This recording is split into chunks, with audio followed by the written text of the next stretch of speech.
Ikaw ba ay ma-anxiety or pagkabalisa? This Bible verse or truth ay kailangan nating sa puso because it is so powerful. In Isaiah 26 verse 3, you will keep him in perfect peace whose mind is stayed on you and because he trusts in you.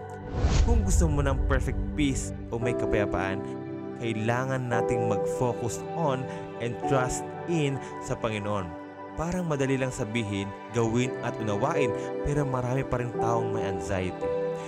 That's why we should receive this truth in spirit. Kung mag-focus ka sa kaguluhan ng buhay o mundo, magkakaroon ka ng takot. Pero if you focus on Jesus, magkakaroon ka ng pananampalataya. Hindi ko sinasabi na baliwalain mo ang iyong problema. Tanggapin mo ang iyong problema at tumingin ka sa Diyos kung ano ang kaya niyang gawin para sa iyo. Kung takot ka, ang masasabi mo ay ano kaya ang mangyayari. Pero kung ikaw ay may pananampalataya, ang sasabihin mo ay kahit anong mangyayari.